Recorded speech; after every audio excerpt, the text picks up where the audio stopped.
Բարլուս, սիրելի քաղաքացիներ, սիրելի ժողովուրդ, շարունակում եմ քաղաքացիական պայմանագիր կուսակցության նախընտրական ծրագրի ներկայացումը եւ ծրագրի վերջին հատվածում թվարկվում են միջոցառումներ, որոնք Հայաստանի տնտեսական եւ ինստիտուցիոնալ վերափոխված դոկտրինում նշված միջոցառումների եւ սույն ծրագրի այլ մասերում հիշատակված միջոցառումների հետ կազմում են մեկ ամբողջություն։ Եվ հիմա կթվարկեմ միջոցառումները։ Առաջինը համախառն ներքին արդյունքի միջինում տարեկան առնվազն 6%-ի աճ ենք մենք կանխատեսում եւ պլանավորում։ Գիտեք, որ 2021-26 թվականների ծրագրում մենք խոստացել էինք տարեկան միջինում 7% տնտեսական աճ եւ մենք այդ ցուցանիշը ապահովել ենք ավելի քան 7%, 7.6% միջինում տնտեսական աճ ենք ապահովել եւ առաջիկա տարիներին մենք պլանավորում ենք առնվազն միջինում 6% աճ։ Ընդ որում այստեղ մի նրբություն կա, աճի կառուցվածքը ճիշտ ըմբռնելու համար կարևոր է արձանագրել հետեւյալը։ Ենթադրենք մենք 0-ից աճում ենք 7%, եկանք աճեցինք 7%, հաջորդ տարի այդ 7%-ի հաշվարկը արդեն տեղի է ունենում 7%-ից։ Այսինքն 7%-ն է դառնում հենման կետը, 7%-ի վրա էլի 7% կամ հաջորդի 6%, հաջորդը արդեն 2 տարվա 7%-ի վրա է հաշվարկվում հաջորդ 7%-ը եւ այդպես շարունակ։ Եվ նաեւ ուզում եմ արձանագրել, որ 2018 թվականից մինչև 2025 թվականը Հայաստանի իրական ՀՆԱ-ն աճել է 53%-ով, այսինքն մեր տնտեսությունը կիսով չափ 2018 թվականից ի վեր մեծացել է։ Ընդ որում սա իրական աճի մասին է, կա անվանական աճ, որի մեջ հաշվում է նաև գնաճի տրամաբանությունը, գնաճի հաշվարկը, բայց դա պարզ է գնաճը իրական աճ չի համարվում եւ մենք խոսում ենք իրական աճի մասին։ Հաջորդ կետը մեր արդյունաբերական արտադրանքի թողարկման ծավալների 50% ավելացում ներկայիս 3.3 տրիլիոն դրամից հասնելով մինչև 5 տրիլիոն դրամի։ Իհարկե մենք այստեղ նախատեսում ենք, որ մեր երկրում արդյունաբերությանը պետք է աջակցենք ամենատարբեր ծրագրերով, մինչև հիմա էլ աջակցել ենք եւ իհարկե մեր տնտեսական աճի մի որոշակի հատվածը արդյունաբերությունն է, այդ թվում մշակող արդյունաբերությունը։ Հաջորդը ՀՆԱ-ում ՓՄԶ-ների մասնաբաժնի աճ մինչև 40% 2024 թվականի 34.3%-ի համեմատ։ Մենք փոքր եւ միջին ձեռնարկություններին աջակցությունը պատկերացնում ենք նրանց մրցունակության եւ արդյունավետության եւ արդիականացման ճանապարհով։ Էլի ուզում եմ հիշեցնել նախորդ օրը իմ բերած օրինակը կրպակների վերաբերյալ, երբ որ երկու իրար հենց պատկից կրպակները, մեկի գործերը նույն գործունեությամբ են զբաղվում, մեկի գործերը շատ լավ են, մեկի գործերը շատ վատ են։ Այստեղ ինչի մասին է վկայում, որ բիզնես վարողի անհատական հատկությունները առաջինը, երկրորդն էլ արդյունավետությունը, ինչքան է էլեկտրաէներգիայի վրա գումար ծախսում, այլ ծախսերը կրճատելու ինչ տեղ եւ ընդունակություններ ունի, ինչ սարքավորումներ է օգտագործում եւ այլն եւ այդպես շարունակ, եւ մենք իհարկե այս իմաստով արդիականացման եւ մրցունակությունը բարձրացնելու իմաստով լինելու ենք փոքր եւ միջին ձեռնարկությունների կողքին, իհարկե այստեղ որտեղ հնարավորություն կա նաեւ ծախսերը կրճատելու ուղղությամբ միջոցներ կձեռնարկենք։ Նաև ուզում եմ հիշեցնել կամ ընդգծել, որ վերջին անգամ Մալաթիա Սեբաստիա վարչական շրջան կատարած այցի ընթացքում, երբ որ մենք տնտեսվարողները հարց բարձրացրեցին, այսպես ասած, քաշի գնի հետ կապված, մեր պետական կարգավորումներում այդպիսի հասկացություն չկա եւ դա, այսպես ասած, խոսակցական արտահայտություն էր։ Ես հանձնարարեցի պետական եկամուտների կոմիտեին, որպեսզի պարզեն, թե ինչի մասին է խոսքը, նո այդտեղ որոշակի կոմբինացված տրանսպորտային եւ ոչ տրանսպորտային ծախսեր կան եւ մենք այդ ուղղությամբ գնացել ենք եւ առաջիկայում պետական եկամուտների կոմիտեն կտեղեկացնի, եթե արդեն չի տեղեկացրել, որ այն ինչ մեր հարգելի ձեռնարկատերերը փոքր եւ միջին բիզնեսով զբաղվող անվանում են քաշի գին, այդ քաշի գինը առաջիկայում մինչև 30% կնվազի։ Մեր չորրորդ կետը հետևյալն է. 20,000 նորագույն մեքենասարքավորումներով եւ դրանց բաղկացուցիչներով տնտեսության արդիականացում ներառյալ 3,000 գյուղատնտեսական տեխնիկան եւ 2,000 ագրովերամշակման սարքավորումները։ Սա մեր լիզինգի հայտնի ծրագրի շարունակությունն է։ Դուք գիտեք, որ 2018 թվականից գործող լիզինգի ծրագրերով էսել է խոսակցական արտահայտություն, իրական անունը տնտեսության արդիականացման ծրագիր է։ Մենք հազարավոր մեքենա սարքավորումներ ձեռք բերելու, նոր չօգտագործված մեքենա սարքավորումներ ձեռք բերելու ուղղությամբ աջակցություն ենք ցուցաբերել եւ այդ աջակցությունը կայանում է հետեւյալում, որ մենք ըստ էության սուբսիդավորում ենք բանկային տոկոսները կախված տարբեր ծրագրերից, երբեմն այդ սուբսիդավորման արդյունքում տոկոսները հասցնում ենք 0-ի, երբեմն 1-ի, երբեմն 2-ի եւ դա շատ լավ աշխատող ծրագրեր են, տասնյակ միլիարդավոր դրամներ ենք ծախսել մենք այս ուղղությամբ տնտեսությունը արդիականացնելու համար, եթե չեմ սխալվում 150 միլիարդ է պորտֆելը այդ ծրագրի։ 5-րդ, տարեկան առնվազն 25,000 նոր աշխատատեղերի ստեղծում, աղքատության կրճատում 5%-ային կետով։ Սիրելի քաղաքացիներ, 2018 թվականին մենք Հայաստանում 18 թվականից մենք Հայաստանում ստեղծել ենք 288,000 աշխատատեղ, շուրջ 288,000 աշխատատեղ։ Այդ աշխատատեղերը նոր արտադրամասեր են, այդ աշխատատեղերը գործարաններ են, այդ աշխատատեղերը շինհրապարակներ են, այդ աշխատատեղերը ինտենսիվ այգիներ են, այդ աշխատատեղերը տեխնոլոգիական ընկերություններ են եւ այլն եւ այդպես շարունակ, եւ մենք առաջիկայում պլանավորում ենք տարեկան 25,000 նոր աշխատատեղեր ստեղծել, ընդ որում ես ուզում եմ մենք նաեւ պարզաբանենք, թե աշխատատեղեր ստեղծելու մեր գործիքը որն է, մենք նաեւ արդյունաբերական գոտու մասին կետ ունենք, կանդրադառնամ դրան,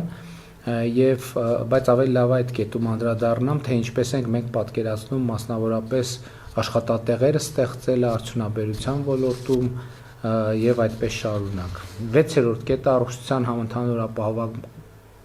ապահովագրության համակարգում ամբողջ բնակչության ընդգրկում։ Մենք այսօր պլանավորում ենք, որ 2028 թվին արդեն մեր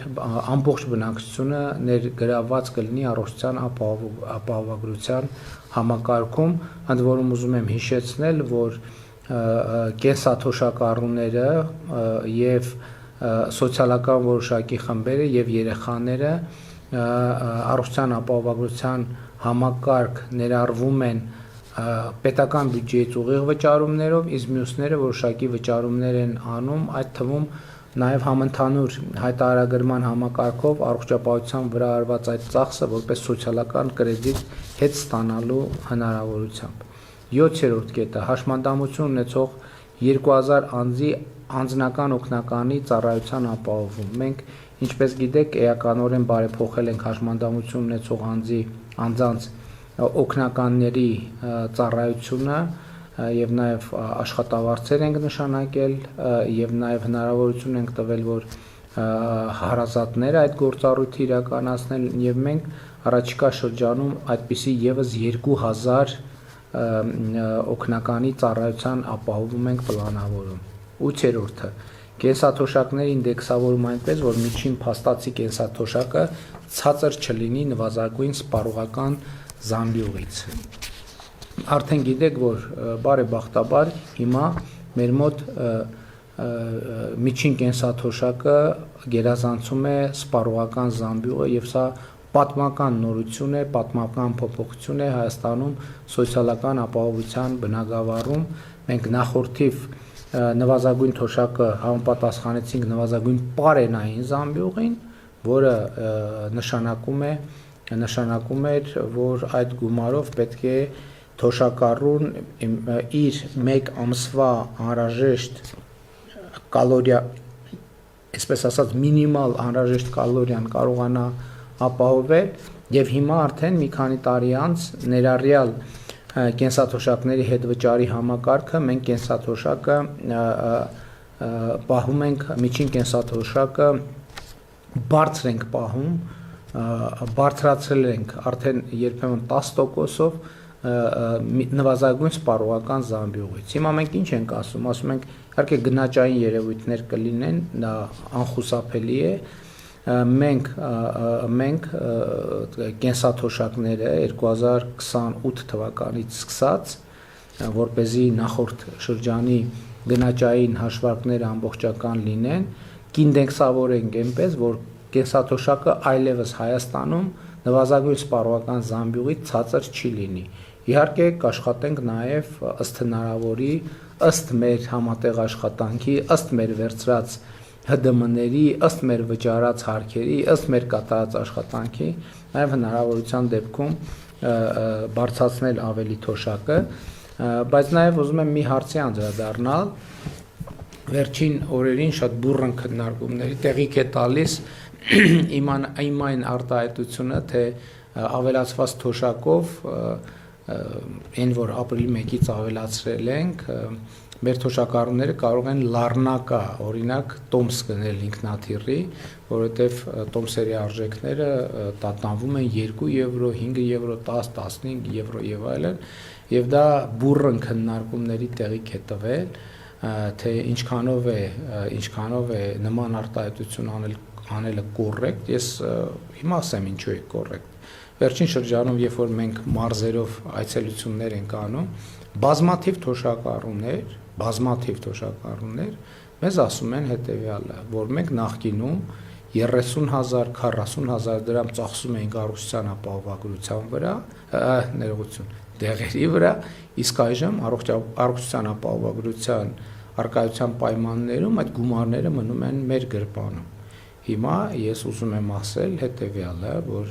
այո, այսօր հնարավոր մենք ապրիլի 1-ից 10,000 դրամով ավելացել է կենսաթոշակը, նաև ետ վճարի հնարավորություն կա, երբեմն 5,000, երբեմն 7,000, երբեմն 10,000, այսինքն 20,000 դրամով ակնհայտորեն կարելի է ձեռք բերել 3, 5, 10 եվրոյանոց տոմս դեպի լառնակա, օրինակ, եւ այդ դեղերի վրա նախկինում ծախսված գումարները կարելի է ծախսել օրապահիկի եւ այլ ծախսերի վրա։ Ես հիմա ամենալրջությամբ ուզում եմ կոչ անել մեր թոշակառուներին, այդ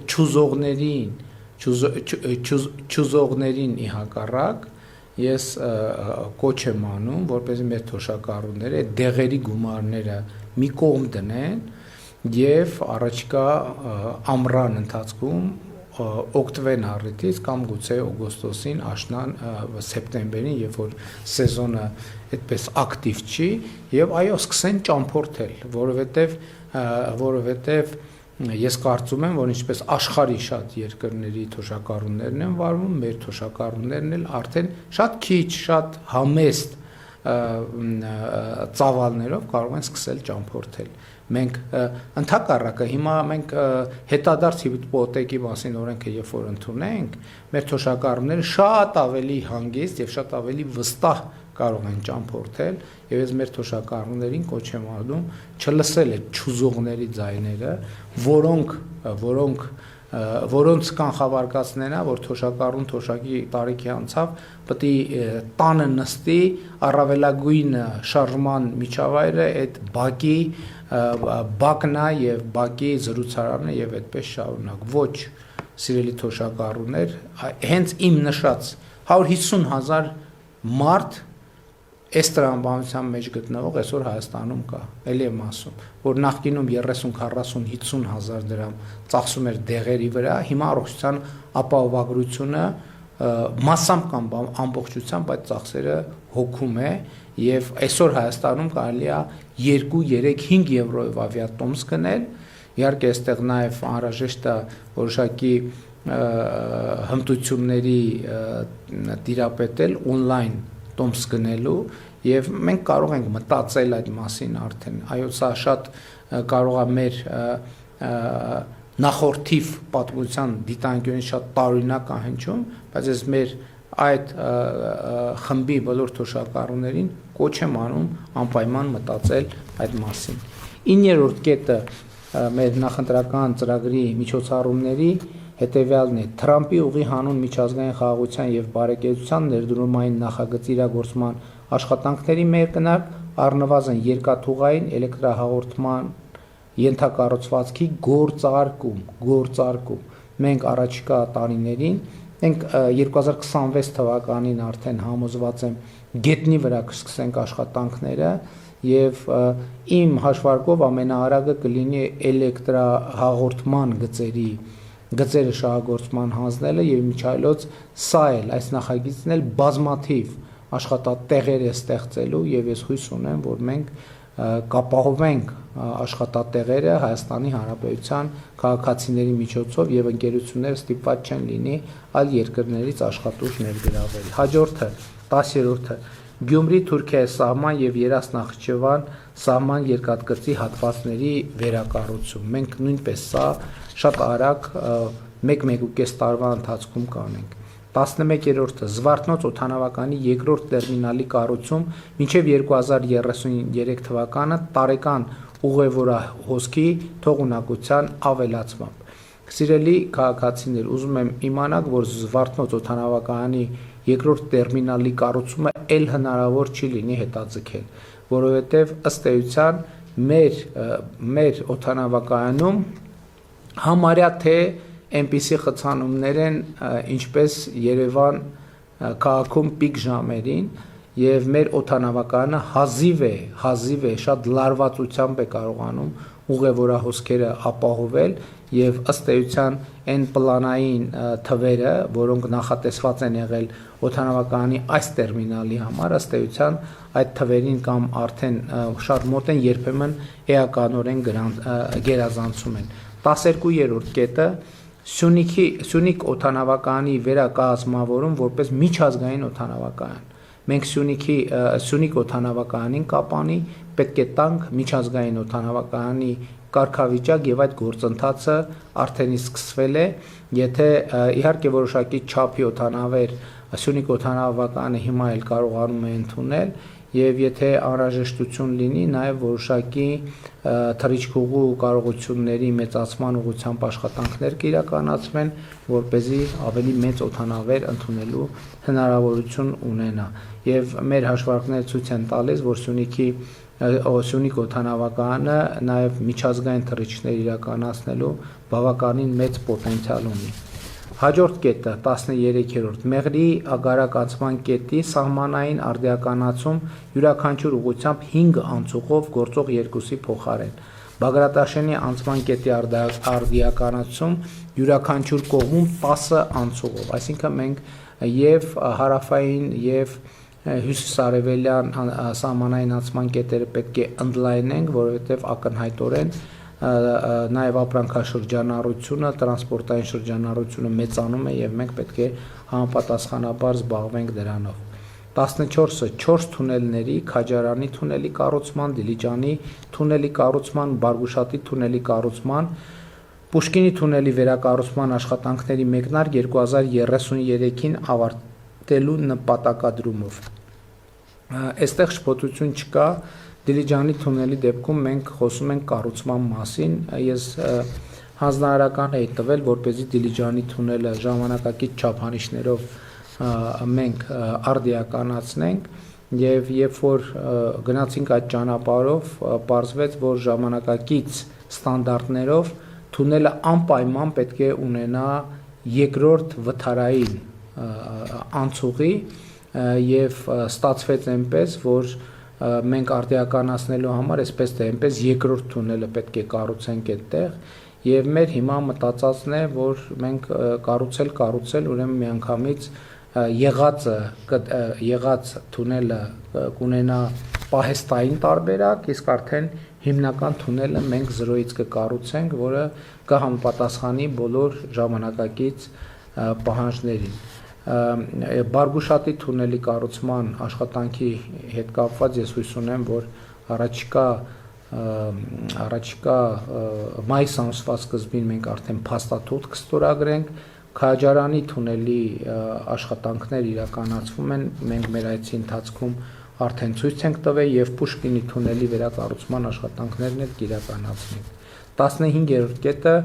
2500 կիլոմետր ավտոճանապարհի կառուցում, վերակառուցում եւ հիմնանորոգում, այսինքն մենք մնում ենք 500 կիլոմետր տարեկան 500 կիլոմետր ճանապարհի կառուցման տրամաբանության մեջ, այստեղ նրբությունն այն է, որ ես որոշում եմ կայացրել, որ այս համատեքստում մենք նաեւ ամեն տարի որոշակի աշխատանքներ կիրականացնենք նաեւ մայրաքաղաքում։ Ես հիմա չեմ կարող ասել ինձ ծավալով, մենք քաղաքապետարանի հետ կպայմանավորվենք, որպեսզի իրենք էլ իր համայնքային բյուջեից որոշակի գումար իրենք դնեն, մենք էլ պետական բյուջեի ճանապարհների համար նախատեսված գումարներից որոշակի ամեն տարի կդնենք, որպեսզի նաև Երևանի ճանապարհների խնդիրը ֆունդամենտալ ձևով լուծենք։ 16 հայկական ծագման արտադրանքի արտահանման կրկնապատկում մինչև 89 միլիարդ ԱՄՆ դոլար։ Այսինքն հասկանալի է, որ մենք այս ծրագիր իրականացնելիս պետք է խթանենք նոր արտադրությունների, նոր արտադրամասերի, գործարանների ստեղծումը, որպեսզի լինի արտադրանք, որը մենք կարողանանք արտահանել։ Եղած գործարանների, կարողությունների մեծացման շուրջ մենք կաշխատենք, որպեսզի ծավալներ լինեն, որովհետև արտանման խթանման ճանապարհին մենք երբեմն բախվում ենք հետևյալ խնդրի, որ մեր արտադրությունները երբեմն ծավալը ապահովելու հետ կապված են խնդիր ունենում, այսինքն որակի չափանիշների հետ կապված խնդիրներ չեն լինում, մարդիկ ապրանքները հավանում են, բայց մեծ ցանցերը այնպիսի ծավալներ են ուզում, որ մեր գործարանները, արտադրամասերը ի վիճակի չեն այդքան արտադրել եւ մենք նրանց այդ թվում լիզինգի ծրագրով աջակցում ենք, որպեսզի նրանք մեծացնեն իրենց արտադրանքի ծավալները։ Հաջորդը առնվազն 10 միջազգային հավատարմագրված որակի ստուգման լաբորատորիաների հիմնում։ Սա շատ կարևոր կետ է, որպեսզի մեր որևէ արտադրանք այլ երկրներում որակի ստուգման թեստերը չձախողի։ Դրա համար մենք պետք է այդ ստուգումներ իրականացնենք Հայաստանի Հանրապետությունում եւ մեր տարածքից բաց թողենք այն ապրանքները, որոնք համապատասխանում են չափանիշներին եւ որի որակի վերաբերյալ մենք նույնպես կարող ենք պատասխանատվություն ստանձնել եւ իհարկե էականորեն ավելի ամուր պաշտպանել մեր արտադրողների շահերը։ 18-րդ կետը կենսաչափական անձնագրերի համակարգի ներդրում եւ դրա հիման վրա սահմանների հատման տեխնոլոգիական ժամանակակից լուծումների ներդրում։ Մենք արդեն ավարտում ենք կենսաչափական անձնագրերի համակարգի ներդրման նախապատրաստությունը, առաջիկա օրերին մենք կներկայացնենք ձեզ մեր նոր կենսաչափական անձնագրերի մասին տեղեկատվություն, ներառյալ թե ինչ դիզայն ենք պատկերացնում, ինչ ձևավորում ենք պատկերացնում, եւ սա շատ կարեւոր նորություն է, եւ ես հաջորդ կարեւոր նորությունն այն է, որ կենսաչափական անձնագրերի համակարգի ներդրման պահից կամ դրանից 1-2-3 ամիս անց կենսաչափական անձնագիր ունեցող քաղաքացիները Զվարթնոց օդանավակայանում կամ մեր սահմանային անցակետերը անցնելիս որևէ կոնտակտ չեն ունենա սահմանապահ ծառայության հետ։ Նրանք իրենց անձնագրերը կսկանավորեն սարքերի վրա, կանաչ լույսը կվառվի եւ իրենք կանցնեն մի տեխնոլոգիա, որ կիրառվում է արդեն աշխարհի զարգացած երկրներում եւ ամենաուշը 2027 թվականի առաջին կեսում մենք արդեն այդ համակարգերը կունենանք Զվարթնոց օդանավակայանում, ապա նաև մեր սահմանային անցման կետերում, Բագրատաշենում, Ագարակում, Բավրայում, Գոգավանում, հույս ունեմ մարգարան էլ կբացվի եւ մարգարայում նույնպես կունենանք եւ մյուս բացվելիք սահմանային անցման կետերը։ 19-րդ կետը ԵՄ-ի հետ ազատ վիզայի ռեժիմի հաստատում եւ առավել եւս մենք համոզված ենք, որ առաջիկա տարիներին մենք Եվրոպական միության հետ ազատ վիզաների ռեժիմ կհաստատենք եւ ըստ էության Հայաստանի քաղաքացիները Եվրոպական միության երկրներ կարողանան մեկնել առանց վիզայի։ Կենսաչափական անձնագիրը վերցնում եք, այստեղ առանց կոնտակտի եք անցնում եւ առանց վիզայի, երբ ուզում եք, եւ մեր սիրելի թոշակառուները, երբ ուզում են 2 եւ 10 եվրոյանոց տոմսերը գնում են եւ առանց խոչընդոտի մեկնում են Եվրոպական միություն։ Առաջիկա իրատեսական առաջիկա շրջափուլում մենք այդ նպատակը անպայման կիրագործենք։ 20-րդ կետը գյուղատնտեսական համախառն արտադրանքի արժեքի ավելացում 40%-ով հասնելով շուրջ 1.5 տրիլիոն դրամի եւ հողերի խոշորացման խթանում։ Սա ըստ էության ինտենսիվ գյուղատնտեսության աջակցման ծրագրի արդյունք է լինելու եւ իհարկե ես սրա մասին մանրամասն չեմ խոսի, որովհետեւ մարզային այցերում հատկապես ինտենսիվ այգիները եւ ջերմոցները լայնորեն ցույց ենք տալիս եւ հույս ունեմ հավանում եք 21-րդ տարեկան առնվազն 1500 հեկտար ինտենսիվ այգիների հիմնում։ Նախորդող շրջանում մենք տարեկան 1000 հեկտար այգիների ինտենսիվ այգիների հիմնման հասել ենք, նույնիսկ ավելին քան 1000 հեկտարը, բայց մենք 1000 հեկտար էինք պլանավորել, բայց ավելին ենք արել իրականում, առաջիկայում արդյունքները կամփոփենք եւ կներկայացնենք ձեզ, իսկ հաջորդ շրջանում արդեն տարեկան 1500 հեկտար ինտենսիվ այգիների հիմնում։ Ստեղ էլ սիրելի քաղաքացիներ, սիրելի ժողովուրդ, մեր գործիքը մենք հոյ կառավարությունը հոյ չի գնում ծառ տնկում։ Կառավարությունը ծրագիր է անում, օրինակ աջակցության ծրագրեր է իրականացնում, ոնց որոշ դեպքերում մարդը ինքը ծախս է անում եւ մենք ծախսերի որոշակի հետ վճար ենք իրականացնում։ Լիզինգի ծրագրով վարկերի տոկոսների սուբսիդավորում ենք իրականացնում, որ 0% լինի վարկը եւ այլն եւ այդպես շարունակ։ Այսինքն մենք աջակցության ծրագրեր ենք իրականացնում քաղաքացիներին խթանելով, որ իրենք այդ բիզնեսների հիմնեն։ 22-ը 150 հեկտար արդիական ժամանակակից տեխնոլոգիաներով ջերմատների ստեղծում։ Նույնն էլ ջերմատների ծրագրերը, որը ես մարզային այցերի ընթացքում էլի լուսաբանել եմ, էլի շատ մանրամասն չեմ անդրադառնա։ Բոլոր այդ ջերմատները, որ այցելում ենք, վարդեր են, չգիտեմ, բանջարեղեն եւ այլն, այդ բոլորը կառավարության աջակցության ծրագրերով է իրականացվում եւ տնտեսության արդիականացման ծրագրով մենք տոկոսները սուբսիդավորում ենք, մարդիկ 0%-ով վարկեր են վերցնում եւ իրականացնում են այդ ծրագրերը։ 23 8000 հեկտար հողատարածքներում ջրախնայող տեխնոլոգիաների ներդրում։ Մենք առաջիկայում 8000 հեկտար հողերի վրա պետք է կաթիլային անձրևացման եւ այլ տեխնոլոգիաներ էլ կան, կարգավորիչ կայաններ եւ այլն, պետք է այս ռոռոկման նոր տեխնոլոգիաները ներդրենք։ 24-ը տավարի մսի ինքնաբավության բարձրացում 88%-ից մինչև 93.5%։ Ինչպես է սա անելու կառավարությունը։ Կառավարությունը անելու է սա էլի աջակցության ծրագրերով, որպեսզի մսատու ցեղատեսակների խոշոր եղջերավոր անասունների բուծումը խթանի։ Մենք հիմա նաև աջակցություն ենք ցուցաբերում տոհմային կենդանիների ձեռքբերման ծրագրով, մարդիկ անտոկոս վարկ են վերցնում եւ արտերկրից ներկրում են գլխականը։ 25-ը տոհմային խոշոր եղջերավոր կենդանիների տեսակարար կշռի եռապատկում 2.5%-ից 7.5%, այսինքն մենք էլի խթանելու ենք, որպեսզի ոչ տոհմային կենդանիները փոխարինվեն տոհմային կենդանիներով, այստեղ արդեն նաև ոչ միայն մսատու, այլև կաթնատու ցեղատեսակների մասին է եւ որպես դրա արդյունք նաև կաթի ինքնաբավության մակարդակի բարձրացում ներկայիս 78.6%-ից մինչև 88.7%։ Իմիջիայլոց ինտենսիվ անասնաբուծության խնդրով մենք մենք լուծում ենք նաև կաթի գնի եւ կաթի մթերման հետ կապված հարցերը։ Ես ուզում եմ ձեզ անկեղծ ասել, որ այսօր ինտենսիվ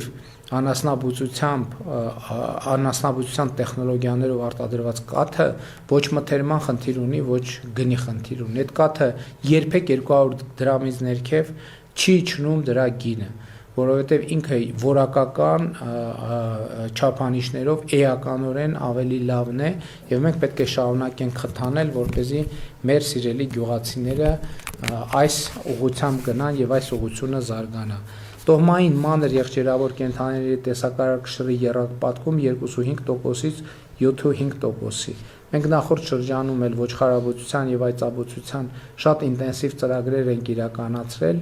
բայց ցավոք արձագանքը դեռևս այնպիսին չի, մենք պետք է շարունակենք, որպեսզի նաեւ տոհմային այծաբուծությունը եւ ոչխարաբուծությունը Հայաստանում զարգանա։ 28-րդ կետ 50 խելացի անասնաշենքերի կառուցում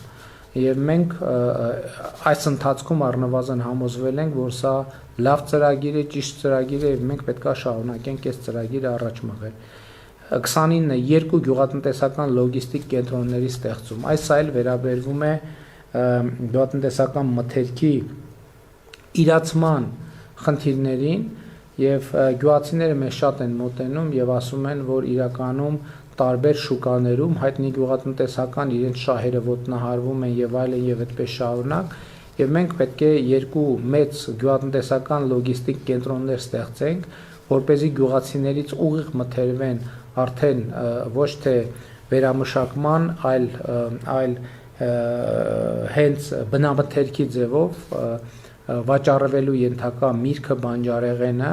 որպեսզի հնարավորինս գյուղացիները դրա համար ավելի բարձր գին ստանան եւ այդ լոգիստիկ կենտրոնների խնդիրը լինելու է տեսակավորելը եւ բաշխելը ապրանքներ իրենց տեսակներով եւ սա եւ շուկայի վրա կունենա պոզիտիվ ազդեցություն եւ նաեւ գյուղացիական տնտեսությունների վրա կունենա պոզիտիվ ազդեցություն, որպեսզի նրանք ստիպված չլինեն շուկաների այս հաստատված մի քիչ անարդար եւ անհասկանալի համակարգերի միջոցով վաճառել իրենց ապրանքը, այլ ավելի քաղաքակիրթ եղանակով դա իրականացնել։ Հաջորդը մենք կաջակցենք 25 սառնանային տնտեսության ստեղծումը կամ հզորացումը։ Սառնանային տնտեսությունները նույնպես գիտեք շատ կարեւոր են մրգի եւ բանջարեղենի արտահանման եւ վաճառքի համար, ընդ որում դրանք ոչ միայն երկարաժամկետ պահպանման իմաստով են սառնարանները կարևոր, այլև արտահանումից առաջ որոշակի սառեցում են անցնում մրգերը եւ բանջարեղենները, որպեսզի նրանց դիմացկունությունը ճանապարհին եւ հետագայում վաճառասեղաններին ավելի բարձրանա։ 31-րդ կետը ներմուծվող թյունաքիմիկատների եւ պարտանյութերի որակի եւ վաճառքի վերահսկման համակարգին ներդրում։ Մենք պետք է այնպիսի համակարգ ներդնենք, որ երաշխավորենք, որ Հայաստանի Հանրապետություն չի կարող մուտք գործել վատ որակի պարարտանյութ, որի հետևանքները մենք ուշ ենք տեսնում եւ իհարկե այս խնդրում պետք է լինի լրջագույն պետական վերահսկողություն։ 32-րդ կետը 10 ջրամբարների կառուցման մեկնարկ 2033-ին ավարտելու նպատակադրումով։ Մենք արդեն մի քանի փոքր ջրամբարների նախագծումը ավարտել ենք, մասնավորապես Ելփինի, Աստղաձորի եւ եւս երկու ջրամբարի նախագծումը ավարտել ենք եւ առաջիկա շրջանում կսկսենք շինարարությունը։ Մենք ի վերջո ավարտեցինք Վեդի ջրամբարի կառուցումը եւ հիմա Վեդի ջրամբարը ջրալցման process-ի մեջ է եւ այս եղանակը Վեդի ջրամբարի համար շատ օգտակար է, բայց արդեն գյուղացիները եւ մենք բոլորս անհանգստանում ենք, հույս ունենք անձրևները այլևս գոնե առնվազն որոշակի ժամանակահատվածով դադար կվերցնեն։ 33-րդ կետ 350 կիլոմետր ջրանցների եւ խողովակաշարերի կառուցում եւ վերակառուցում։ Սա վերաբերվում է նրան, որ մեզ համար ջրային խնդիրները 5 առաջնահերթությունների մեջ են լինելու։ Հաջորդը նույնպես դրա մասին է։ Ռոռոկման ապահովում 10,000 հեկտար նոր հողերի համար։ Այսինքն մենք առաջիկա 5 տարվա աշխատանքի արդյունքներով պետք է 10,000 հեկտար նոր ռոռոկվող հողեր ունենանք։ 35-ը 24 ժամյա ջրամատակարարում Երևանում, Գյումրիում եւ Վանաձորում։ Մենք Հայաստանի ամենախոշոր քաղաքների 24 ժամյա ջրամատակարարումը ֆունդամենտալ ձևով պետք է փակենք, որպեսզի անցնենք նաեւ նույն տրամաբանությամբ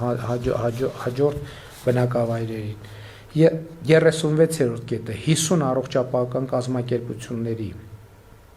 կառուցում վերազինում, այդ թվում 20 բժշկական կազմակերպությունների որակի ակրեդիտացում Եվրամիության կամ ԱՄՆ ստանդարտներով բուժաշխատողների մասնագիտական գիտելիքների եւ հմտությունների ԵՄ ստանդարտներին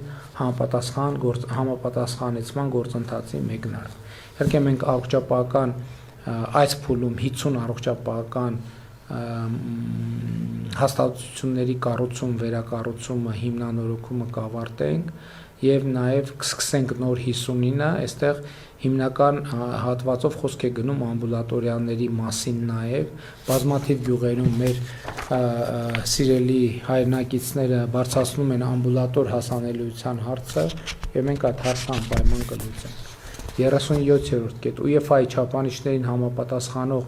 նոր ազգային ստադիոնի կառուցում 35,000 հանդիսատեսի համար ակադեմիական քաղաքում եւ եւս 2 ստադիոնի կառուցում առնվազն 10,000 հանդիսատեսի համար Վանաձորում եւ Իջևանում։ Ըստ էության եւ Վանաձորում եւ Իջևանում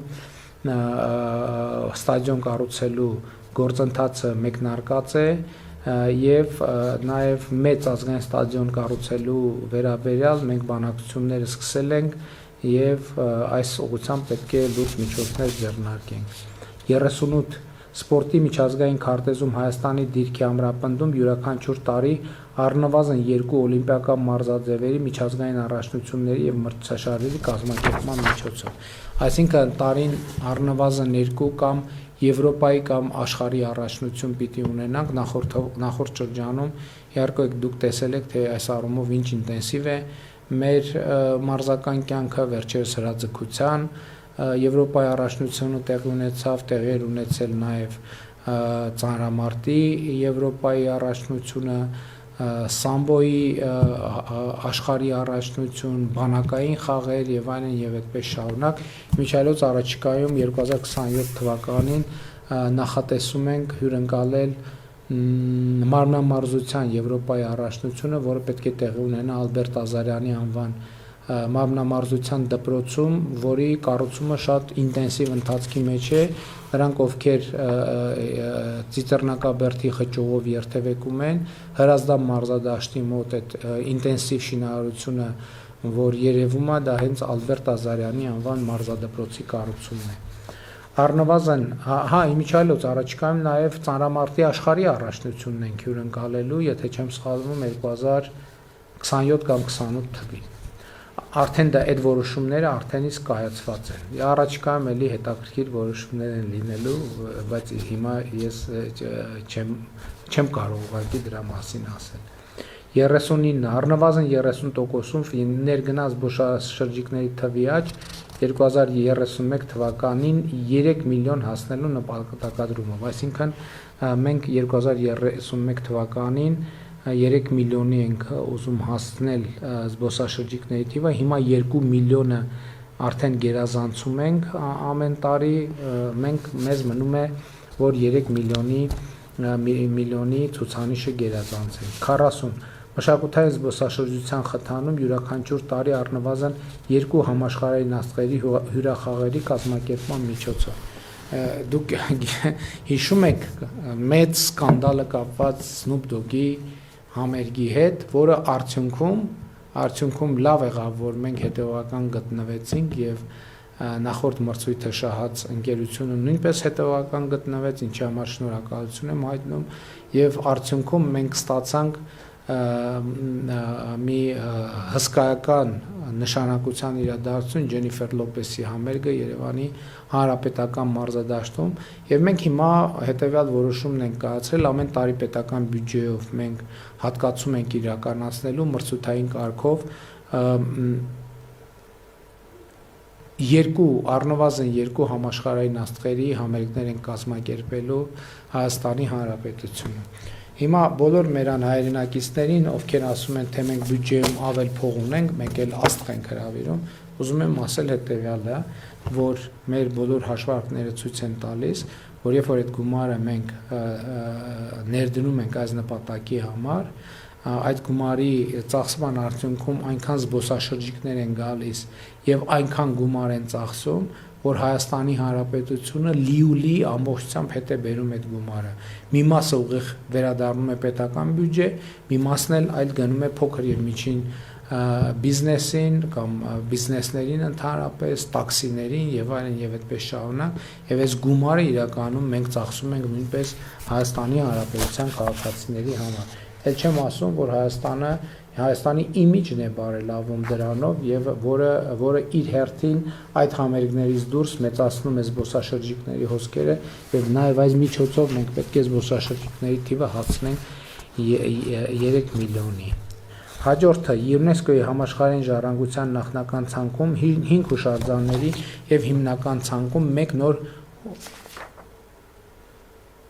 Ուրեմն նախնական ցանկում 5 հուշարձան եւ հիմնական ցանկում 1 նոր հուշարձան գրանցման խնդիր ենք դնում, որը նույնպես մեր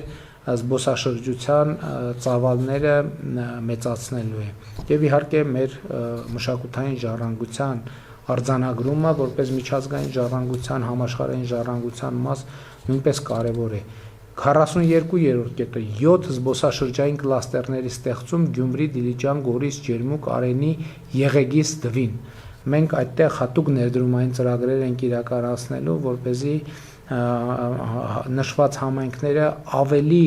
լավ նախապատրաստված լինեն եւ ավելի զարգացած ենթակառուցվածքներ ունենան զբոսաշրջության համար եւ զբոսաշրջիկներ ընդունելու համար։ 43-ը առավել վտանգված հուշարձանների նորոգման եւ վերականգնման 30 գիտանախագծային փաստաթղթերի մշակում եւ 40 պատմամշակութային հուշարձանների նորոգում, ամրակայում եւ վերականգնում։ Ու մենք այս process-ները շատ մեծ թափով հիմա էլ իրականացնում ենք Հայաստանի Հանրապետության պետական բյուջեով ահռելի միջոցներ ենք տրամադրում հուշարձանների պահպանման եւ վերականգնման համար, օրինակները գիտեք, Բջջնի եկեղեցի, Բջջնի ամրոց, Սրվեղի վանքը, Այգեհովիտ գյուղում, Ամրագից գյուղում ռուս ուղղափառ եկեղեցին ենք վերականգնել եւ այլն եւ այդպես շարունակ տասնյակ հուշարձանների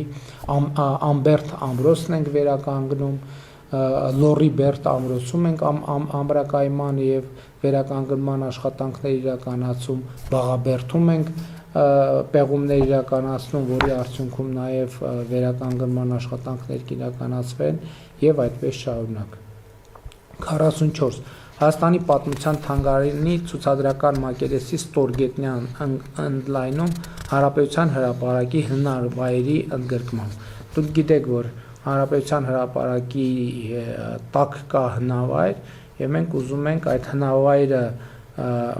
հնավայրը կազմակերպելու միջոցով նաեւ ստորգետնյա թանգարան ունենալ, որը նաեւ հետաքրքիր կլինի այցելուների համար մտադրություն կա հանրապետության մետրոյի հանրապետության հրապարակ կայարանից այդ հնավայրի այդ հին պատերի հին բնակավայրի ճանապարհներով նաև մուտք ապահովել դեպի պատմության թանգարան 45 թանգարանային եւ գրադարանային աշխատողների աշխատավարձերի կրկնապատկում ատեստավորման միջոցով մենք ատեստավորման այն ծրագիրը, որ իրականացնում ենք դպրոցներում եւ ոչ միայն դպրոցներում, հիմա սկսելու ենք իրականացնել նաեւ թանգարաններում եւ գրադարանների ու թանգարանների աշխատողների համար։ Ես նախորդիվ ասացի, որ մենք ընթերցանությունը խթանելու ուղղված ծրագրեր ենք իրականացնելու եւ այս տրամաբանության մեջ մենք հույս ունենք, որ գրադարանները մեր ծրագրի արդյունքում կվերածնվեն կամ կան ակտիվ գրադարաններ բազմաթիվ Հայաստանում եւ իմ կանխավարկածն այն է, որ սոցիալական ցանցերից ի վերջո մի X պահի մարդը հոգնում է եւ ուզում է այսպես ասած հաղորդակցության հին ձևերին որոշ ժամանակ տրամադրել եւ մենք կարծում ենք, որ ընթերցողների ակումբները, ընթերցանությունը այն ձևերից մեկն է, որը մարդը հումանիստական շփման միջավայրի վերադառնալու հնարավորություն կունենա եւ մենք այդ ուղղությամբ աշխատելու ենք։ 46-ը Երևանի մետրոյի աջափնյա կայարանի կառուցման մեկնարկ, Զորավար Անդրանիկ եւ Սասունցի Դավիթ կայարանների միջանկյալ հատվածում նոր վերգետնյա կայարանի կառուցում մեկնարկ կառուցման մեկնարկ 2033-ին ավարտելու նպատակադրումով։ Իհարկե, սիրելի հայրենակիցներ, մենք արդեն 40 տարի շուրջ մետրո չենք կառուցել կամ 35 տարի մետրո չենք կառուցել եւ այդ հմտությունը վերականգնելը ժամանակ է պահանջում եւ մենք որևէ կասկած չկա, մանավանդ տեսնում եք, թե Երևանում երթևեկությունը ինչ վիճակում է, որևէ կասկած չկա, որ Երևանի մետրոպոլիտենի հետագա զարգացում պարզապես այլընտրանք չունի, ուրիշ տարբերակ չկա էլ, բայց մենք դա կանենք հաճույքով, ելի ուզում եմ ասել, որ նպատակադրումը հետևյալն է, նախ մետրոն Երևանի դարձնել շրջանաձև, աջափնյակ կայարան, հաջորդ թիվ մենք կայարան կունենանք ակադեմիական քաղաքում, ակադեմիական քաղաքից կլինի միացում մետրոյի Չարբախ կայարանին եւ կստացվի, որ մեր մետրոն շրջանաձև պտույտ անելու հնարավորություն ունի, հետագայում նաեւ տրանսպորտի մասնագետները իհարկե կասեն, մենք կարող ենք ունենալ երկու հակադարձ ուղղությամբ շրջանաձև երթևեկություն, որը իմ կարծիքով կլինի ավելի էֆեկտիվ եւ ավելի շատ ուղևորներ կտեղափոխի։ 47 Երևանում 200 նոր 18 մետր էլեկտրական ավտոբուսների եւ 71 նոր տրոլեյբուսների ձեռքբերում, 6 նոր տրանսպորտային ենթակառուցվածքների կառուցում, խոսքը կամուրջների, տրանսպորտային ենթակառուցվածքները, կամուրջների, էստակադաների մասին է, որի կարիքը նույնպես ակնհայտորեն Երևանը ունի, իմիջիայլոց տրոլեյբուսների մասին, երբ որ խոսում ենք, սա չի վերաբերվում այս թիվը այն տրոլեյբուսներին, որոնք մայիսին արդեն ապրիլին պետք է գային, բայց Իրանի շուրջ ստեղծված իրավիճակի պատճառով մի քիչ ուշացան, բայց նախորդ օրը ես տեղեկացա, որ արդեն շատ մոտ են Հայաստանին եւ առաջիկա օրերին առնվազն նրանց մի մասը կմտնի Հայաստանի Հանրապետություն։ 48-ը ՀՀ ամբողջ տարածքում միասնական տրանսպորտային ցանցի ներդրում, ինչը նշանակում է, որ բոլոր մարզերում կլինեն հանրային տրանսպորտային ցանցեր։ Սա մեր մարզերի ցավոտ խնդիրներից մեկն այն է, որ բազմաթիվ բնակավայրեր կանոնավոր ուղևորափոխադրման համակարգեր չունեն եւ մենք այս տրանսպորտային ցանցերի ներդրման միջոցով պետք է այդ խնդիրը լուծենք։ Հիմա որոշ տեղերում ինչ որ չափով ներդրված է, բայց մենք այս process-ը պետք է շարունակենք, որպեսզի մեր բոլոր բնակավայրերը ունենան կանոնավոր տրանսպորտային չվացուցակներ մարզկենտրոնի հետ եւ նաեւ բնականաբար Երևանի հետ։ 49 տրանսպորտային միջոցների կշռման կայանների կատարելագործում եւ ցանցի զարգացում։ Սա մեր ճանապարհների պահպանման շատ կարեւոր կետ է, որովհետեւ մեր ճանապարհները երբեմն մեր ակնկալած չափով չեն դիմանում գերբեռնված բեռնատարների ինտենսիվ երթևեկության պատճառով եւ մենք հիմա պլանավորում ենք, որ ինքնաշխատ եղանակով գործող կշերքներ տեղադրենք ճանապարհներին, որպեսզի մեքենաների կշռման համար անհրաժեշտ չլինի, պետք չլինի, որ երթևեկությունը դադարեցնել, մեքենաները անցնեն եւ ինքնաշխատ եղանակով նրանց բեռնվածությունը կշռվի եւ գերազանցելու դեպքում արդեն համապատասխանաբար որոշակի վճարումներ կավելանան, որպեսզի մենք այդ գումարները վերադարձնենք ճանապարհի հետագա սպասարկման նպատակին։ 50 տաղանդների հայտնաբերման եւ զարգացման համապետական ծրագրի մեկնարկ բացառիկ տաղանդով երեխաների եւ երիտասարդների հայտնաբերման եւ նրանց տաղանդը զարգացնելու համար մենք պլանավորում ենք ունենալ տաղանդների զարգացման հիմնադրամ, որպեսզի առանձնահատուկ ընդունակություններ ցուցաբերող երեխաների հետ հատուկ ծրագիր իրականացնենք նրանց տաղանդը մաքսիմալ զարգացնելու համար։ Էլի եմ ասում, այս ծրագիրը մեծ հաշվով վերաբերում է բոլոր երեխաներին, մանկապարտեզներ, դպրոցներ, բուհեր, բայց նաև սպորտ դպրոցներ, սա վերաբերում է բոլոր ոլորտներին, բայց եթե լինեն երեխաներ, որոնք առանձնահատուկ տաղանդ են ցուցաբերում եւ կա անհրաժեշտություն այդ տաղանդը զարգացնելու համար լրացուցիչ ներդրումների, կառավարությունը պլանավորում է այդ ներդրումները վերցնել իր վրա։ Իհարկե երեխայի եւ նրա ծնողների համաձայնությամբ, բնականաբար sense բաները չեմ էլ ասում, հասկանալիորեն դա բարձրաբանելու կարիք չկա էլ։ 51 երեխաների կրթավճարների կൂട്ടակային ներդրումային համակարգի ներդրում։ Մենք ուզում ենք ստեղծել համակարգ, որ ծնողները հնարավորություն ունենան առավել շահավետ պայմաններով իրենց երեխաների կրթության համար հաշիվներ բացել, ներդրումներ անել եւ որպեսզի հետագայում իրենց երեխաները կրթություն ստանալու ճանապարհին խնդիրներ չունենան։ Խոսքը իհարկե Հայաստանում արդեն ասացի, որ մենք բուհերը ակադեմիական քաղաքում կդարձնենք կրթությամբ զբաղվող ուսանողների համար ըստ էության անվճար, բայց նաև այն ծնողները, ովքեր կուզեն, որ իրենց երեխաները համաշխարհային թոփ բուհերում սովորեն, հնարավորություն կստեղծենք որոշակի շահավետ պայմաններում նման նպատակին ծառայելու հիմնադրամներ ստեղծել։ Իմիջայլոց ակադեմիական քաղաքի համատեքստում շատ քննարկվում էր նաև մարզային բուհերի հետ կապված հարցերը եւ մենք նաև մեր միջազգային խորհրդատուների հետ աշխատելով արդեն իսկ ունենք նախնական պատկերացում, որ մենք որոշակի ուղղությունների բուհեր կունենանք նաև մարզերում, իհարկե որոշակի տրամաբանությամբ եւ որոշակի մասնագիտություններով, որովհետեւ մեր միջազգային գործընկերների փորձը մենք ուսումնասիրել ենք եւ նրանք ասել են, որ բոլոր դեպքերում եւ որոշակի պահանջարկ լինելու է մարզերում, որոշակի մարզերում բուհեր ունենալու, որոշակի պրոֆիլների եւ սա կարծում եմ բոլորիս համար լավ լուր է, որովհետեւ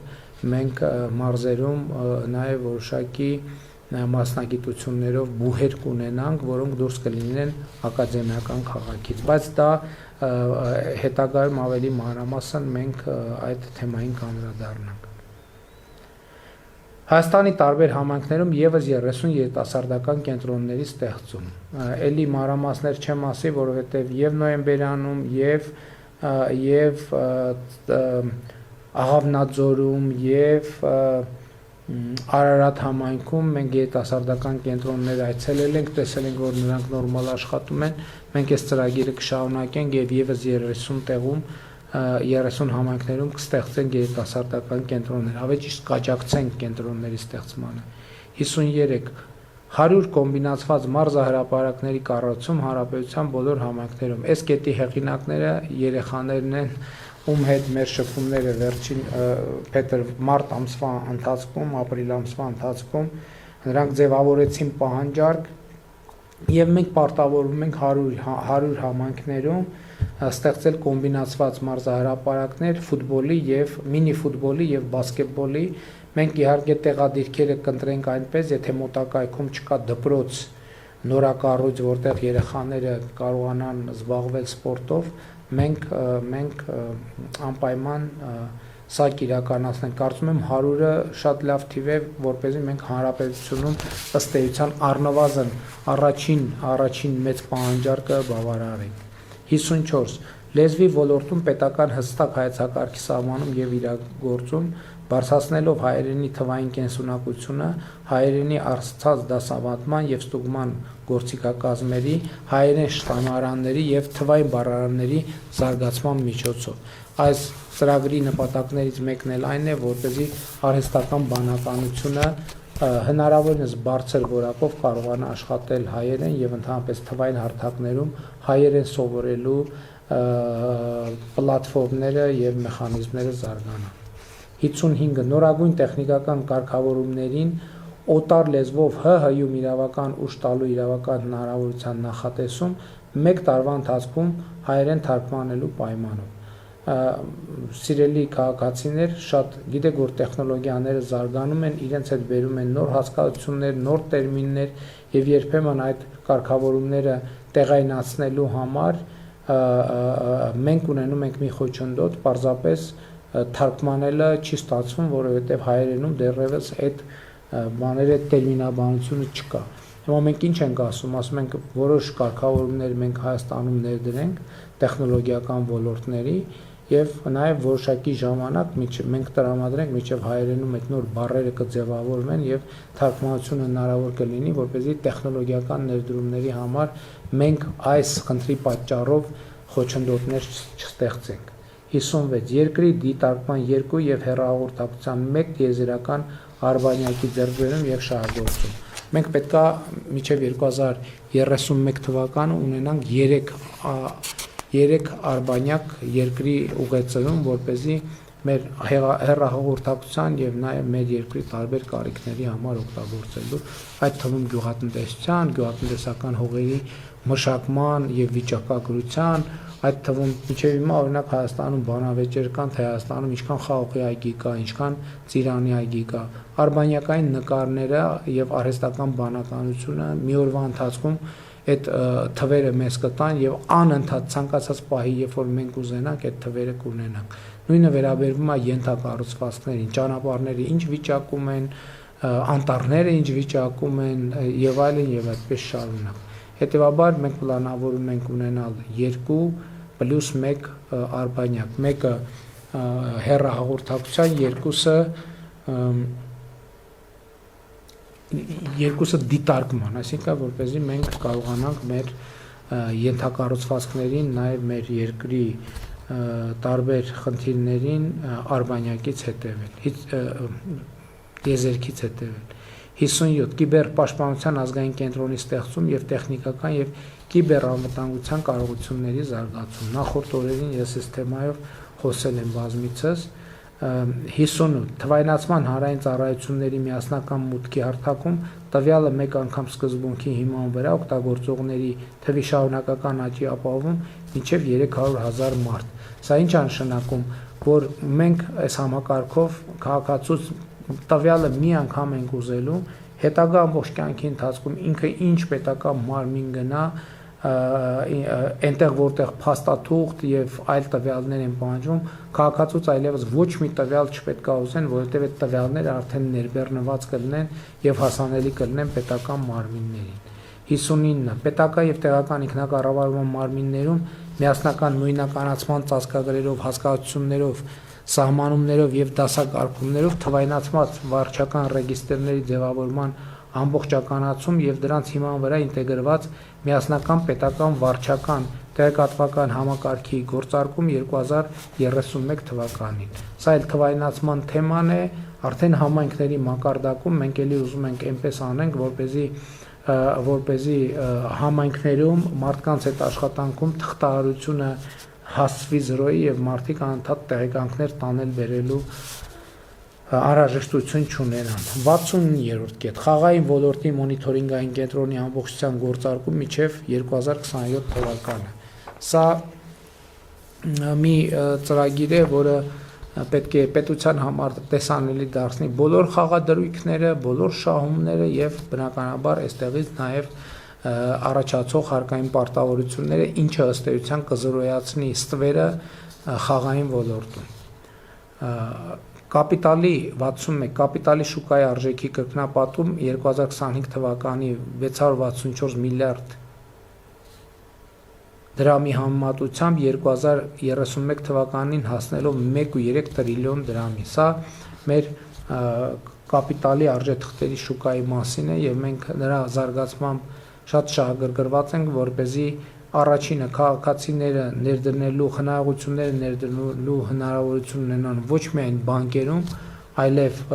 արժեթղթերի շուկայում, երկրորդը բիզնեսները ֆինանսական միջոցներ ներգրավելու հնարավորություն ունենան ոչ միայն բանկերից, այլև արժեթղթերի շուկայում թողարկումներ իրականացնելու միջոցով։ Այսօր էլ կա այդ հնարավորությունը, բայց մենք այդ հնարավորությունը ուզում ենք դարձնել ավելի մեծ եւ ավելի մատչելի թե բիզնեսի եւ թե քաղաքացիների համար։ 62-ը սուբվենցիոն ծրագրերի շարունակական ապահովում որակի վերահսկողության ավելի հուսալի մեխանիզմի ներդրմամբ։ Դե սիրելի քաղաքացիներ, բոլորդ էլ տեսել եք, թե սուբվենցիոն ծրագիրը ինչ փոփոխություններ է բերել ձեր համայնքներում, ձեր միջավայրերում, մենք այդ ծրագիրը նույն ինտենսիվությամբ շարունակելու ենք, իհարկե հնդածս տարբեր ծրագրերով կնայենք համայն կառավարության մասնաբաժինների հարցը, բայց որ ծրագիրը շարունակվելու է միանշանակ։ 63. Պետական գույքի կառավարման համակարգի ամբողջական թվայնացում մինչև 2027 թվականի ավարտը։ Համայնքային գույքի կառավարման ամբողջական թվայնացում մինչև 2030 թվականի ավարտը։ Մենք ուզում ենք, որ նաև պետական գույքի կառավարումը, մասնավորեցումը, վաճառքը գույքերի լինի էլի թվային հարտակներում, որպեսզի դա հասանելի լինի բոլորին, տեսանելի լինի բոլորին, եւ ես մենք այս նպատակը կիրագործենք։ 64. Հակակոռուպցիոն միջազգային վարկանիշների շարունակական բարելավում, հակակոռուպցիոն կրթության եւ իրազեկվածության մակարդակի ավելացում։ Մենք 2018 թվականի հեղափոխությունից հետո հսկայական առաջընթաց ենք ունեցել հակակոռուպցիոն պայքարի միջազգային վարկանիշերում, վերջին տարիներին որոշակի լճացում է զգացվում, մենք շատ հետ չենք գնում, բայց առաջ էլ չենք գնում, մենք առաջիկայում այս խնդիրը պետք է լուծենք, որպեսզի մենք շարունակական աճ արձանագրենք միջազգային վարկանիշներում։ 65. Սոցկրեդիտների համակարգում հասարակական կազմակերպություններին եւ լրատվական միջոցներին նվիրատվությունների համակարգի ստեղծում։ Սա ինչի մասին է։ Դուք գիտեք, որ ուրեմն սոցիալական համընդհանուր հայտարարագրման համակարգով քաղաքացիները ունեն սոցիալական կրեդիտներ ստանալու հնարավորություն որոշակի ծախսերի դիմաց, առողջապահական եւ կրթական ծախսերի։ Մենք հիմա ուզում ենք ստեղծել հնարավորություն, որ քաղաքացիները որոշակի սահմանաչափով գումարներ հնարավորություն ունենան նվիրել լրատվամիջոցների եւ հասարակական կազմակերպությունների, որպեսզի այդ լրատվամիջոցները եւ հասարակական կազմակերպությունները ֆինանսավորվեն ավելի շատ հանրության կողմից եւ բնականաբար ավելի մեծ պատասխանատվություն ունենան եւ հաշվետվողականություն հանրության առաջ։ 66. Հանրային գնումների ոլորտին թափանցիկության եւ օրինականության ապահովում մենք շարունակաբար պիտի զարգացնենք պետական հանրային գնումների համակարգը, որպեսզի մրցակցայնությունը, թափանցիկությունը եւ նաեւ գնումների որակի մակարդակը շարունակաբար աճի։ 67. Ապօրինի, այդ թվում կոռուպցիոն եղանակով ստացված ակտիվների վերադարձի գործընթացի շարունակականություն, որը ներառելու է ապօրինի սեփականաշնորհված եւ վարձակալությամբ վերցված անտառների, լողափերի, զբոսայգիների ու պուրակների, ինչպես նաեւ կրթական հաստատությունների եւ այլ հանրային տարածքների վերադարձ համայնքներին ու պետությանը վերականգնված միջոցների միասնական հաշվեհամարի շարունակական համալրում, ապօրինի ծագում ունեցող անշարժ ու շարժական գույքերի վերադարձ հանրությանը, սա վերաբերում է բարձրաստիճան պաշտոնյաների կողմից գույքի եւ պաշտոնյաների կողմից գույքի ապօրինի սեփականաշնորհմանը կամ վարձակալությանը։ Իհարկե ես պարբերաբար ներկայացնում եմ այդ process-ները գնում են եւ արդեն վճռաբեկ դատարանը ունի նախադեպային վճիռ, բազմաթիվ գույքեր վերադարձրել են, ես դա ներկայացնում եմ հատիկ առ հատիկ խորագրով իմ Facebook-յան էջում, նաեւ ուզում եմ ընդգծել, որ խորհրդանում էլ ասացի, որ քաղաքական ուժեր կան, թե ասում են, պատշաճ ձևով սպասվող ծավալներով չի իրականացվում գույքի վերադարձը, հետաքրքիրն է նա, որ այսպես խոսում են այն քաղաքական ուժերը, որոնց ներկայացուցիչները հենց այս ապօրինի գույքի գործընթացով անցնում են եւ նրանք այս խոսույթը փորձում են օգտագործել հանրության շրջանում հիասթափություն առաջացնելու համար։ Այո, տեմպերի հետ կապված մենք խնդիր ունենք, բայց դա նաեւ նրանից է, որ էլ եմ ասում, սիրելի ժողովուրդ, մենք մաֆիայի գույքն ենք իր ձեռից վերցնում, մենք մաֆիայի դեմ ենք պայքարում եւ մաֆիայի դեմ պայքարը այդքան հեշտ չի եւ ինչ այլոց մենք միակ քաղաքական ուժն ենք, որ շարունակում ենք, բոլոր են քննադատողները, որ լավ չի իրականացում պետական ապօրինի գույքի վերադարձը, իրենցից ոչ մեկը չի ասում, այ որ մենք գանք իշխանության, ավելի լավ դա կանենք, որովհետև իրենց 90%-ը հենց այս ապօրինի գույքի վերադարձի process-ի թիրախն են։ այս նրբության վրա ուզում եմ շատ ուշադրություն դարձնել։ Նրանք ուզում են հանրության շրջանում հիասթափություն առաջացնել, բայց այդ հիասթափության առաջացման արդյունքում իրենց ակնկալած արդյունքը ոչ թե այնա, որ ապօրինի գույքը ավելի մեծ տեմպերով վերադարձվի, այլ այդ գործընթացը կանգնեցվի եւ իրանք այն process-ները, որ գնում են իրենց գույքերը վերադարձնելու ուղղությամբ այդ process-ը ուղղակի կասեցվի, այս նրբությունը խնդրում եմ գնահատեք եւ ուզում եմ ասել նաեւ, որ մենք արդեն process ենք սկսել այլ երկրում, Ամերիկայի Միացյալ Նահանգներում վաճառված գույքի գնի վերադարձի, փողի վերադարձի ուղղությամբ Հայաստանի Հանրապետության։ Խոսքը վերաբերվում է արդեն մամուլում եղել է, տեսել եք երևի, նախկին նախարար Գագիկ Խաչատրյանի Միացյալ Նահանգներում վաճառված գույքի գնի մի մեծ մասը բնականաբար վերադարձնելու, որովհետև Միացյալ Նահանգների կառավարությունը իր արած ծախսերն է պահելու եւ այնտեղ իրենք Խաչատրյանների ընտանիքի հետ հաշտություն են կնքել եւ մի որոշակի տոկոս թողնվելու է նրանց եւ գույքի մոտավորապես գնի մոտավորապես 70%-ը փոխանցվելու է Հայաստանի Հանրապետություն, խոսքը մոտավորապես 15-ից 20 միլիոն դոլարի մասին է։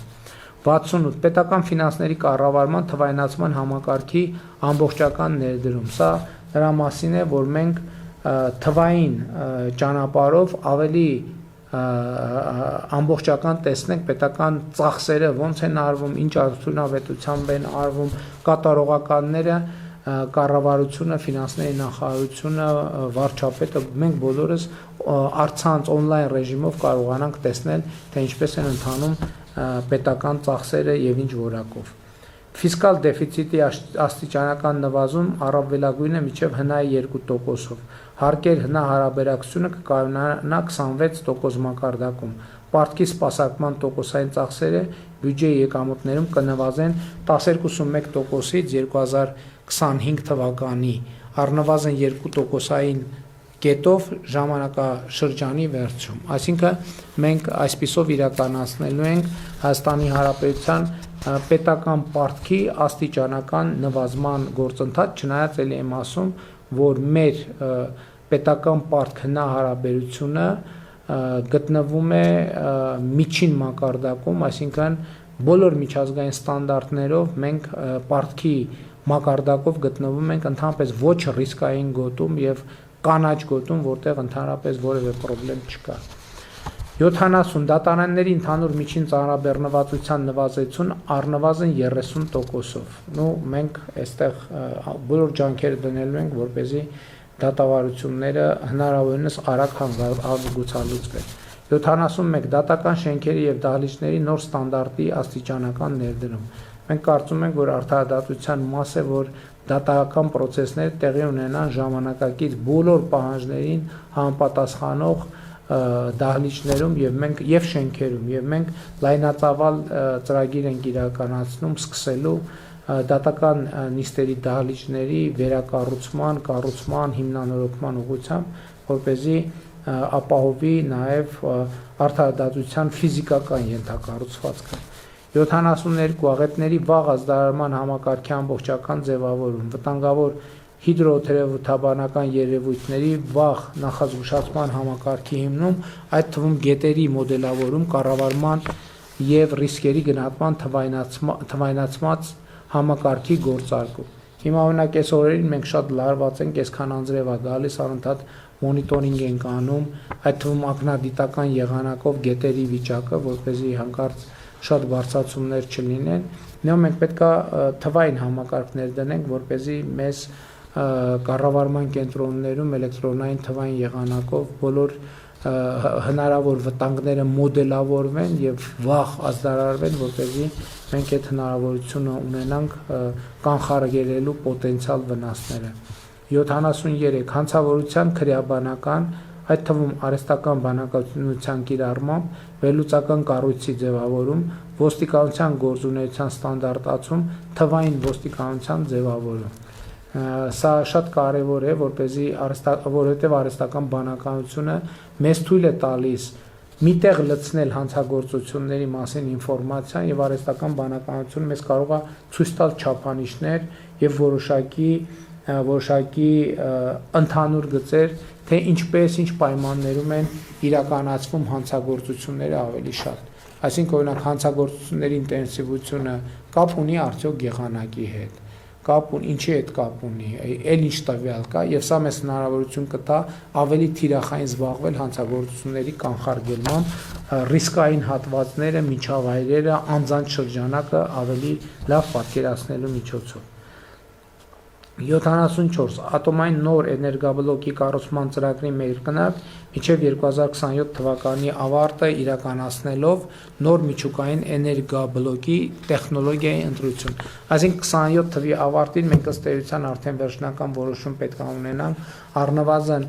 մտադրությունների հուշագիր ունենանք ստորագրած, թե ում հետ ինչ ատոմակայան ենք կառուցում։ 75. Հայք երկրորդ էներգաբլոկի շահագործման ժամկետի կրկնակի 2026-2036 թվականների երկարացման ծրագրի իրագործում։ Մենք ըստ էության այս ծրագրի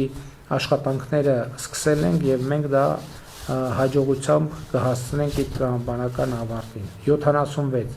Վերականգնվող էներգետիկայի զարգացում մինչև 2040 թվականը արևային եւ հողմային էներգետիկայի հզորությունը 2000 մեգավատ հասնելու նպատակադրմամբ, ինչպես նաեւ մինչև 2027 թվականի ավարտը էլեկտրական էներգիայի կուտակման կայանների կառուցման ծրագրի մշակում, մինչև 2040 թվականը կուտակիչ կայանների առնվազն 600 մեգավատ հզորություն ունենալու նպատակադրմամբ։ Այսինքն սա նշանակում է, որ մենք նպատակադրվում ենք մինչև 2040 թվականը 1.5 ատոմակայանի չափով կուտակիչ կայաններ ունենալ, որը բոլորովին նոր ոլորտ է եւ նոր խոսք է մեր երկրի էներգետիկայի համար։ 77. Բիոգազի արտադրության կայանի ստեղծում։ Սա նույնպես նոր բան է ըստ էության Հայաստանի Հանրապետության համար, բայց շատ երկրներում կուտակվում է, մանավանդ ֆերմերային տնտեսությունների զարգացման համատեքստում, երբ այդ փաստի բերումով մեծ ծավալների գումախ է արտադրվում, դա օգտագործվում է բիոգազի արտադրության համար եւ մենք Հայաստանում կաջակցենք այսպիսի տեխնոլոգիաներ ներդնողներին։ Կանաչ ջրածնի արտադրության կայանի ստեղծում։ Սա կանաչ ջրածին այն է, երբ որ արևային էլեկտրաէներգիայի օգտագործելու միջոցով արտադրվում է ջրածին եւ արդեն մութ ժամերին այդ ջրածինը վառելու եւ այրելու եւ էլեկտրաէներգիա ստանալու նպատակով այս տեխնոլոգիայի ուղղությամբ մենք արդեն մի քանի տարի աշխատում ենք, միջազգային գործընկերների հետ ինտենսիվ քննարկումներ ունենք եւ առաջիկա 5 տարվա ընթացքում արդեն կոնկրետ օրինակ պետք է ունենանք կանաչ ջրածնի արտադրության։ 79. Հայաստան մտնող ինտերնետային միջազգային նոր կապուղու հիմքը։ Մենք ուզում ենք նաեւ այսօր Հայաստան մտնում է երկու ինտերնետային կաբել, մենք ուզում ենք ավելացնենք այդ կաբելների թիվը, որպեսզի հասկանալիորեն ունենանք այլընտրանքներ եւ դիվերսիֆիկացնենք ինտերնետային մեր հասանելիությունը։ 80. Արդյունաբերական քաղաքի կառուցում, ինտեգրված արդյունաբերական եւ հետազոտական միջավայրի ստեղծմամբ, հանրապետության մարզերում 2 արդյունաբերական գոտիների ստեղծում։ Այստեղ մենք մեր բիզնեսի հետ նաև խորհրդակցել ենք եւ նախորդող շրջանում այս հարցը մի քանի անգամ քննարկվել է եւ մենք քանի որ օրինակ գործարանները ունեն կրկնվող ծախսեր, ասենք որպեսզի ամեն պոտենցիալ գործարան ստեղծող ինքը առանձին իր համար խողովակ չքաշի, ճանապարհ չանցկացնի, էլեկտրաէներգիա չանցկացնի, մենք կաջակցենք, որպեսզի ասենք օրինակ ոնց որ ժամանակին եղել է գործարանային կայարանի միջավայրում եղել են ամբողջը գործարաններ, մենք հանրապետությունում կստեղծենք գոտիներ, որպեսզի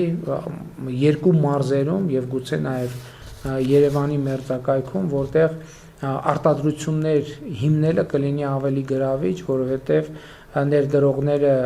այն ծախսերը կարողանան կրճատել, որոնք առանձին պետք է անեին այսպես թե այնպես, իրենք պետության կառավարության աջակցությամբ իրար հետ այդ անհրաժեշտ կրիտիկական ենթակառուցվածքները կունենան, հնարավոր է նաև ընդհանուր արտադրամասեր ունենան, որովհետև շատ դեպքերում հաստոցները արագ, այսպես ասած, վերափոխվում են եւ տարբեր նույն հաստոցով կարելի է տարբեր արտադրանքներ ստանալ եւ գուցե նաեւ այսպիսի համագործակցություն հնարավոր կլինի եւ առաջիկայում մենք կկենտրոնանանք այդ խնդրի լուծման համար, հաշվի առնելով նաեւ ինժեներական քաղաքի ստեղծման արդեն իսկ հաջողված փորձը, մենք հաջորդ փուլում արդեն արդյունաբերական երկու գոտիների եւ արդյունաբերական քաղաք ստեղծելու ուղղությամբ ինտենսիվ աշխատանքներ կանենք, այսինքն կստեղծենք այդ գոտիները արդյունաբերական 81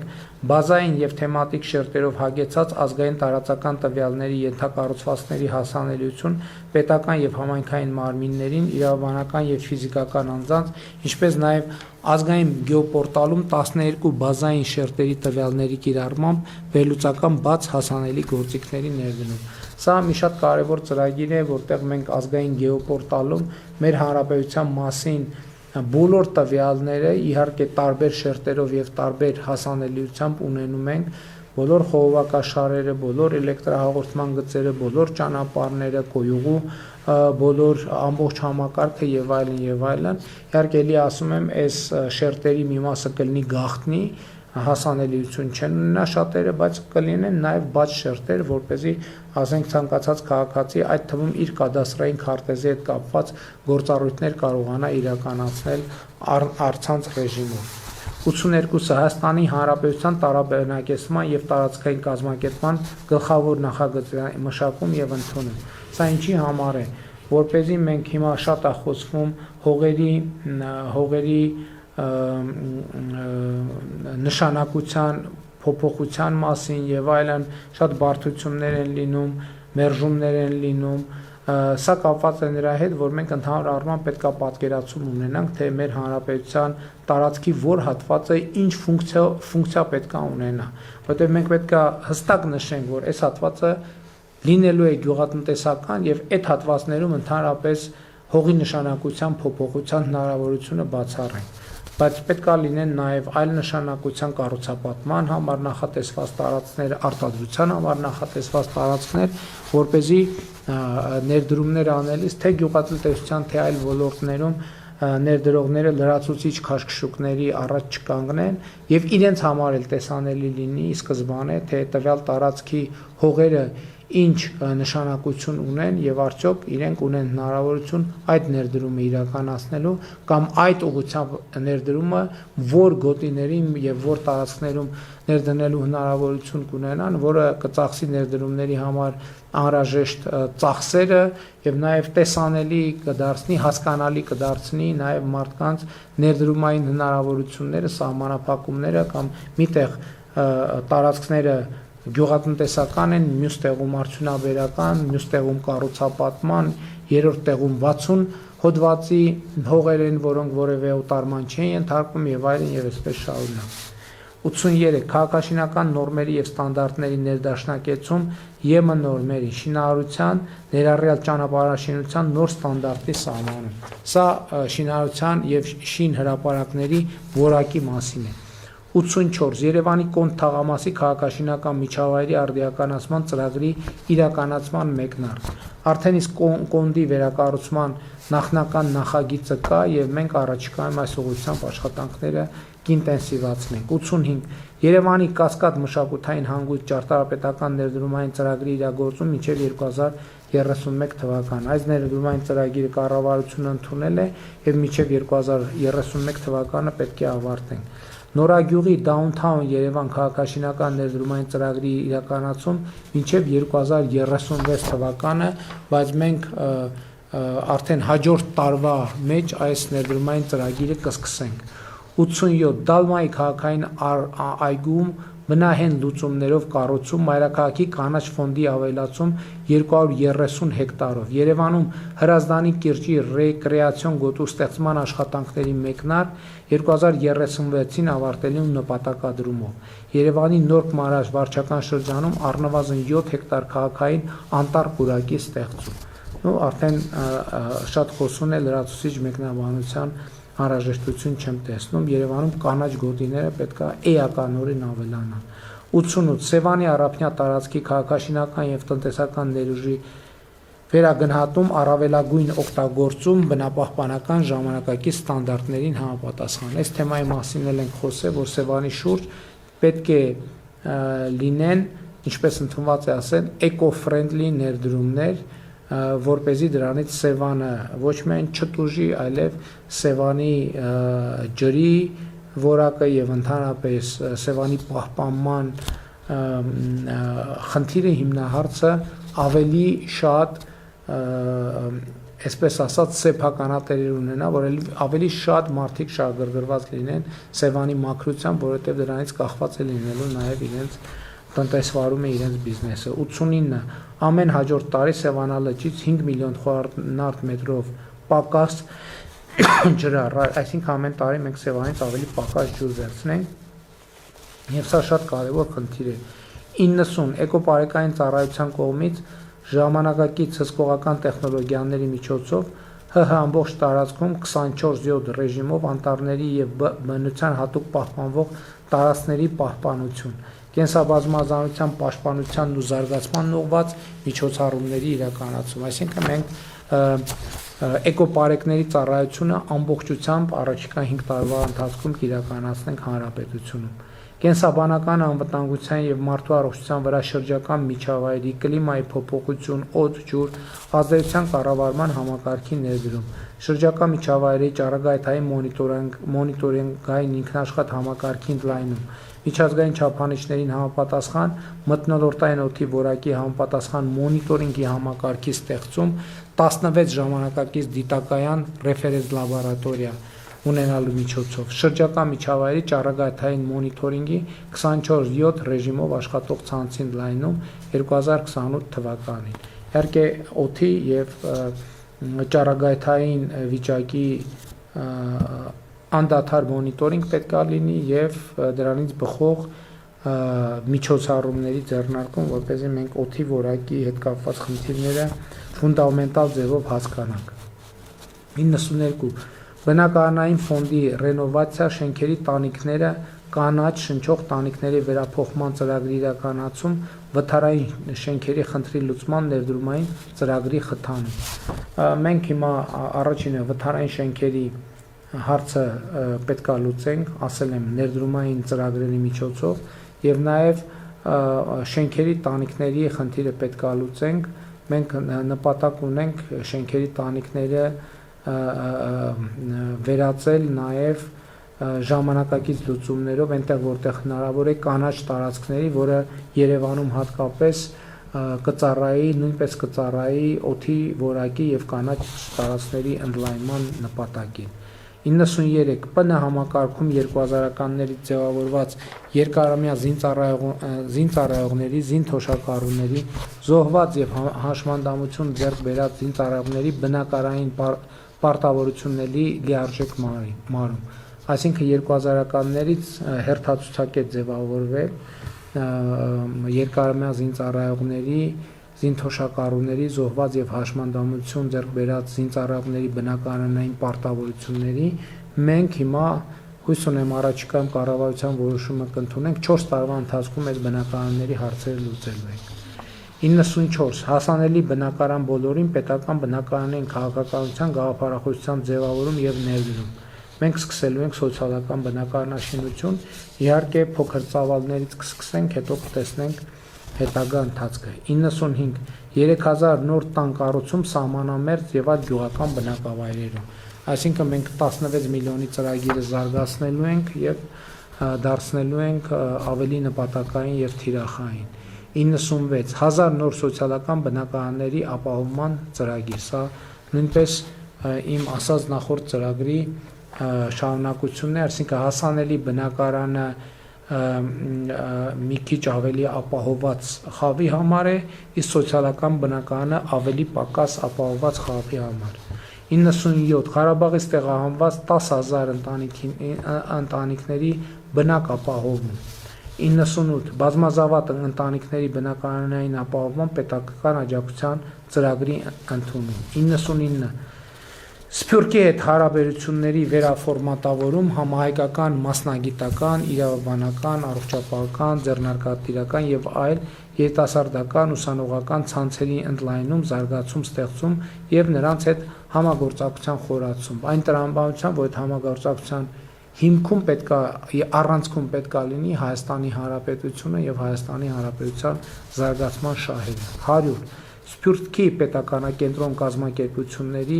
համաժողովի կազմակերպում խաղաղության պայմաններում Հայաստան-Սփյուռք գործակցության հայեցակարգ ընդունելու եւ իրագործման մեխանիզմներ ձևավորելու նպատակով։ Ահա սրանք էին նաեւ այն կետերը, որոնք մենք կոնկրետացրել ենք, սիրելի քաղաքացիներ, նաեւ ես հույս ունեմ առիթ կունենամ ներկայացնելու նաեւ Հայաստանի ինստիտուցիոնալ եւ տնտեսական վերափոխման դոկտրինը, որը մեր նախընտրական ծրագրի ըստ էության անբաժանելի մաս է։ Ես ուզում եմ վերադառնալ նորից, հիշատակվեց Ղարաբաղից տեղահանված մեր հայրենակիցների բնակ ապահովման ծրագիրը, իհարկե այսօր արդեն մոտ 5000 քաղաքացի արդեն բնակարանի ձեռքբերման վկայագիր ընդունելու այդ շեմին շատ մոտ է, կամ ձեռք են բերել, կամ վկայագրեր են ստացել, կամ կստանան առաջիկայում վկայագրեր։ Մեր նպատակադրումն է Ղարաբաղի մեր հայրենակիցներին տնավորել Հայաստանի Հանրապետությունում եւ նաեւ սոցիալական որոշակի խմբերի մենք ցկյանս միայնակների մասին է հիմնականում խոսքը, մենք ցկյանս ուրեմն օթևանով ապահովելու, արժանապատիվ նորմալ օթևանով ապահովելու ծրագիր նույնպես կիրականացնենք։ Ըստ էության, սիրելի հարգելի քաղաքացիներ, ես 3 օրվա այս եթերներում հասցրեցի ձեզ ներկայացնել քաղաքացիական պայմանագիր կուսակցության ծրագիր եւ ես պետքա ուղիղ ասեմ, որ հետաքրքրությունն այս եթերների նկատմամբ ավելի մեծ է, քան ես ի սկզբանե ակնկալում էի եւ ես դրա համար շատ ուրախ եմ։ Այս նշանակում է, որ այս խոսակցությունը շարունակելու եւ զարգացնելու շատ